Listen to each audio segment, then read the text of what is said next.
October 14th, 1973. A patrol log records a weather hold at the Davis Path and Isolation Trail Junction. The entry is clean, no deviations noted. The object is a field logbook, issued by the Forest Service. Pages intact, every line blank where names should appear. The location is the White Mountains, below tree line, north of the Isolation Trail. An emergency shelter is marked less than a mile away. The record shows worsening visibility. It shows time spent waiting. It shows a descent taken instead. The shelter logbook contains no entries at all, not before, not after. The decision is documented. The shelter is not. This file does not explain why.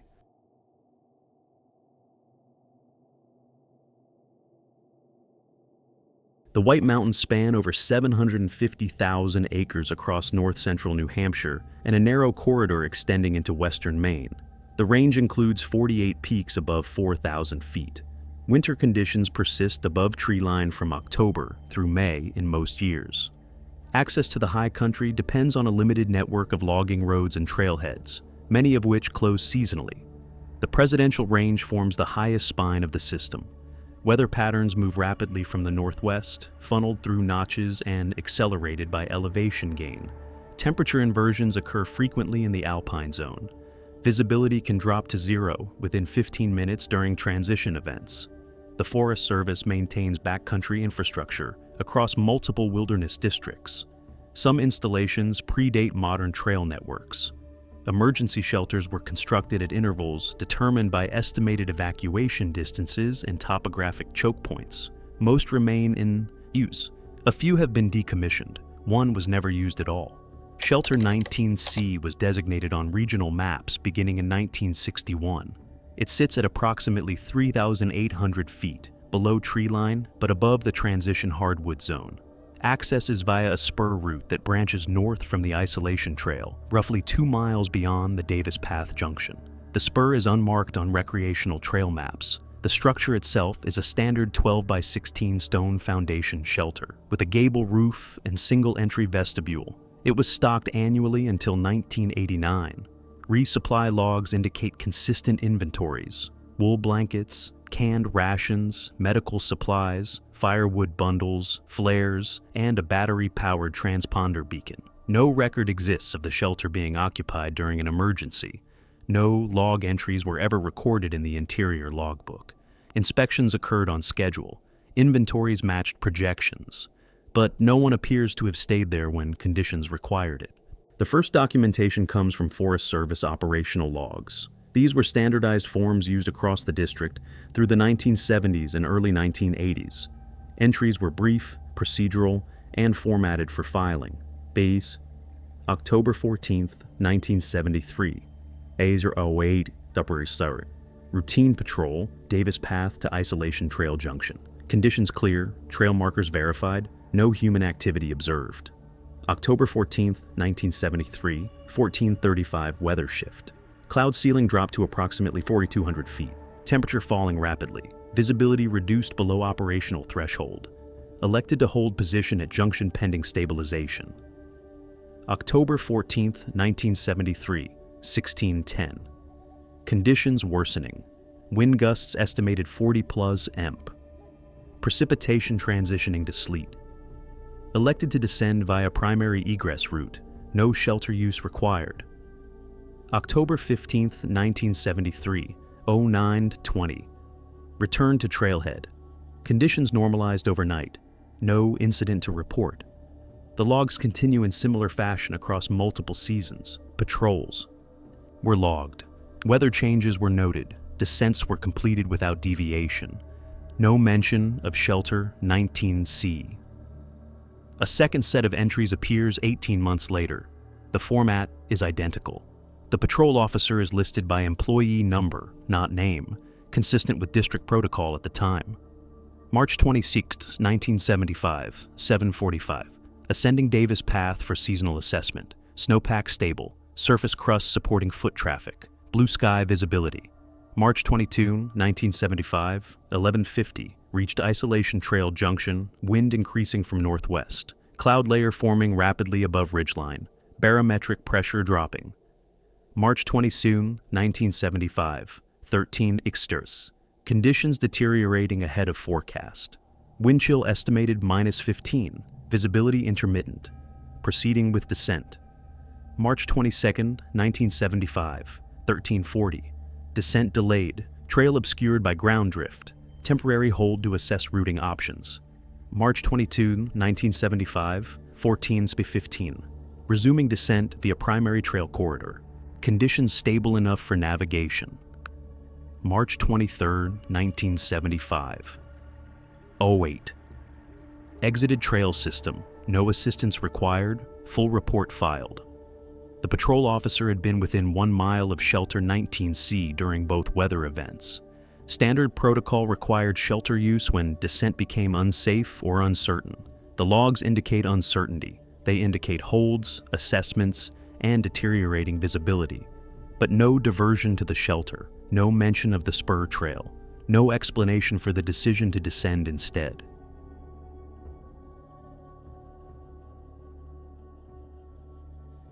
Later records from the same district show similar patterns. Officers were caught in rapidly changing conditions. They held position. They reassessed. They continued downward.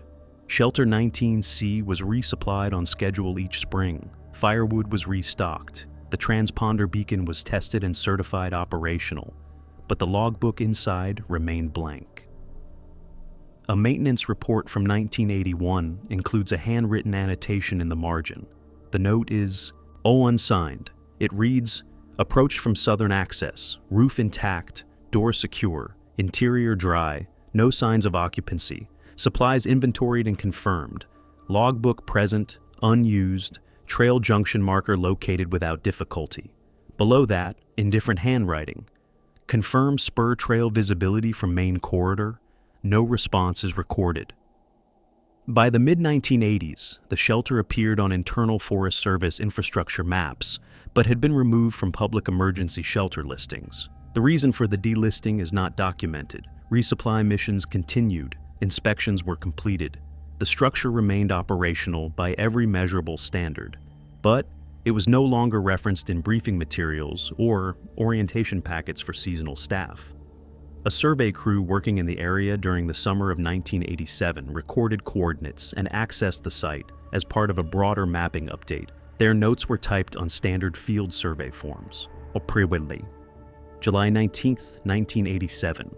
Survey point 43.956, 71.284. Elevation 3,790 feet per altimeter. Structure identified as emergency shelter per Regional Infrastructure Index. Exterior condition, good. Roofline true, foundation stable, door functional. Interior accessed for documentation. Supplies present and organized. Firewood stacked along western wall. Logbook on shelf near entry, empty. No evidence of wildlife intrusion. No debris accumulation. Spur trail from main corridor confirmed passable. Approximate distance 0.4 miles. Junction marked by cairn, moderately visible from approach. No anomalies observed. July 20th, 1987. Continued survey work along Ridgeline Transect. No further shelter documentation required. The crew's report was filed without comment. No follow-up inspection was triggered. In November of that year, a different crew was dispatched to verify trail conditions before the first significant snowfall. The assignment included checking structural integrity of several backcountry installations. Shelter 19C was listed. November 8, 1987, 10:30. En route to Shelter 19C via standard approach.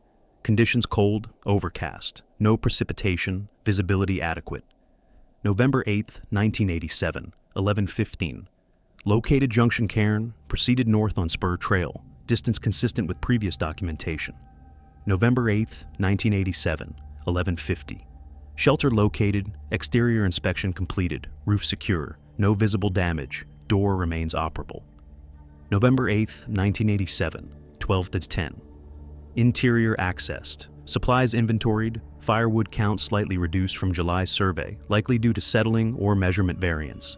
Logbook empty, beacon tested, functional. November 8, 1987, 12:40. Departed site, returned to main trail without incident. The entry ends there. The next line in the same logbook, separated by a blank space, reads, November 8, 1987, 1550, reached trailhead. Weather remained stable throughout assignment. Assignment, completed per directive. 3 hours and 10 minutes had passed between departing the shelter and reaching the trailhead. The estimated travel time, based on earlier survey notes and standard trail pace, was approximately 90 minutes. No explanation for the delay was recorded. No additional notes were appended. The logbook was filed and archived in the standard rotation.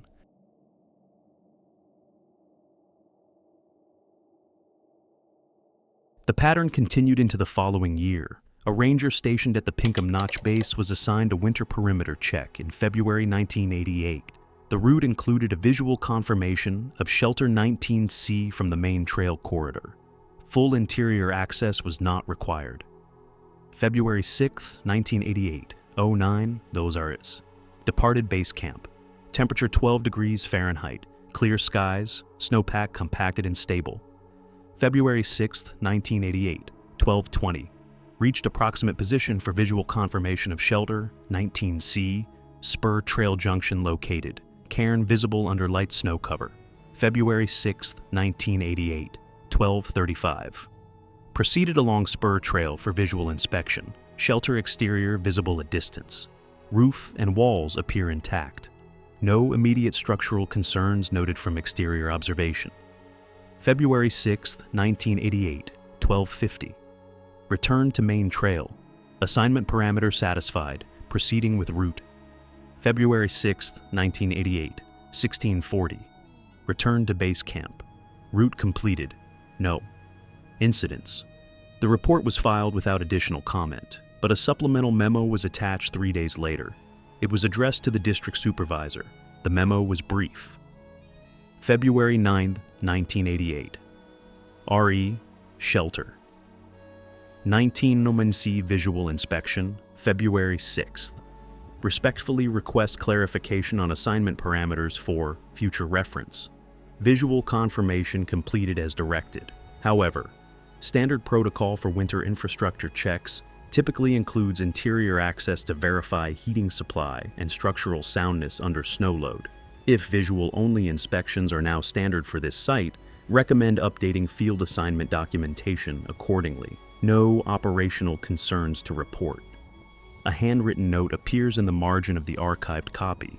It reads, Acknowledged, protocol under review. No revised protocol was ever issued. Core. The final operational entry in the available records dates to April 1989. A resupply team was dispatched as part of the annual EV spring maintenance cycle. The assignment covered multiple shelters across the district. Shelter 19C was the fourth site on the schedule. April 22, 1989, 08:45. Resupply route initiated. Weather clear. Roads passable. All equipment accounted for. April 22, 1989, 14:20. Arrived at Shelter 19C. Exterior inspection completed. No winter damage observed. Door cleared of debris. Interior accessed. April 22, 1989, 14:50. Inventory conducted. Supplies restocked per standard allocation. Firewood replaced. Blankets inspected and rotated. Medical kit updated. Beacon functional. Logbook remains empty. April 22, 1989, 15:10. Departed site. Proceeding to next location. The resupply logs end there. No further entries reference Shelter 19C in the archive materials.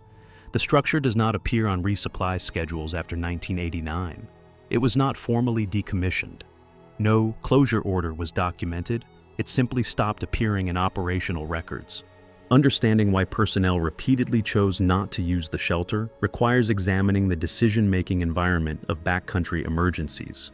Human judgment under stress is not always rational. It is often shaped by factors that seem irrelevant in hindsight. Terrain familiarity plays a significant role. Rangers and survey crews working a region for multiple seasons develop mental maps of their environment. These maps prioritize frequently traveled routes. Side trails, even marked ones, may be mentally categorized as secondary or optional. In deteriorating weather, the instinct is often to return via the most familiar path rather than divert to an unfamiliar location. This is especially true when visibility is compromised. A known descent route offers predictability. An unmarked spur trail to a seldom visited shelter does not. Temporal distortion is another documented phenomenon. Individuals caught in rapidly changing conditions often underestimate the time required to reach safety.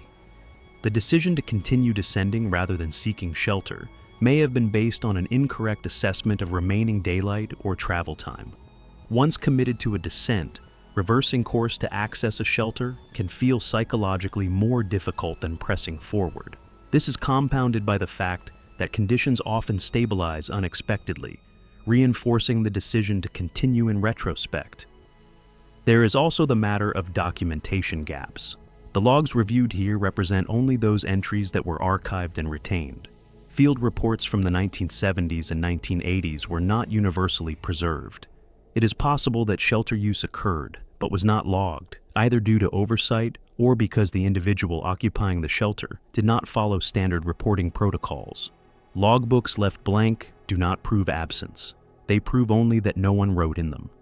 Environmental conditions may have also obscured evidence.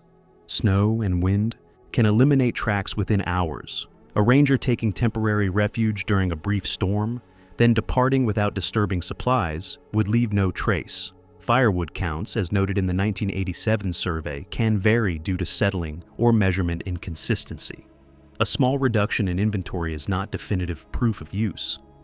The removal of shelter 19C from public emergency listings in the mid-1980s could reflect administrative efficiency rather than mystery. If internal reviews showed consistent non-use, it may have been deemed redundant. Resources could be allocated to shelters with documented activity. The continued resupply through 1989 might simply reflect bureaucratic inertia, a scheduled task that continued until budget cuts or personnel changes intervened. The November 1987 time discrepancy, while notable, is not unexplainable. Crew members may have taken an extended rest break. They may have conducted additional observations not recorded in the formal log. They may have encountered an obstruction or taken a longer route on the return. Field logs are summaries, not transcripts. They capture key events, not every decision or delay. These explanations are plausible. They align with known patterns of human behavior and procedural limitations. They do not require invoking anomalies, but they do not account for everything. The spur trail to shelter 19C was documented as moderately visible in multiple reports. The cairn marking the junction was located without difficulty by crews unfamiliar with the site. The distance from the main trail was under half a mile. In both the 1973 and 1975 weather events, the patrol officers were holding position at or near the junction. They were stationary, assessing conditions, waiting for stabilization. The decision to descend was described as elective, not forced. Standard Forest Service protocol during this period was explicit.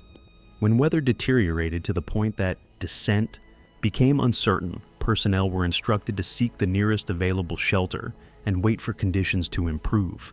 Continuing a descent in poor visibility increased risk. Both officers had training. Both were familiar with the district. Both were within range of a fully stocked emergency shelter. The logs indicate no attempt to locate the spur trail, no mention of considering the option, no reference to the shelter at all. It is possible they did not know it was there, but the shelter had been on regional maps since 1961. It appeared in internal infrastructure documentation. Resupply logs confirm it was maintained and accessible. If the officers were unfamiliar with its location, that raises a different question. Why would an emergency shelter, maintained for over a decade, be unknown to the personnel most likely to need it? The time discrepancy in the November 1987 log is similarly difficult to resolve through procedural explanations alone. The crew departed the shelter at 12:40. They reached the trailhead at 15:50, 3 hours and 10 minutes for a route documented at 90 minutes. Rest breaks are reasonable, but the log gives no indication of adverse conditions. The weather is described as stable. The assignment is described as completed per directive. There is no mention of obstacles, route changes, or delays. The gap exists in the record, It is noted here only because it exists. Shelter 19C was removed from public maps. It was quietly omitted from personnel briefings. Resupply continued, then stopped. The structure remains standing, as far as available records indicate. It has not been demolished, it has not been formally closed. It has simply been left alone.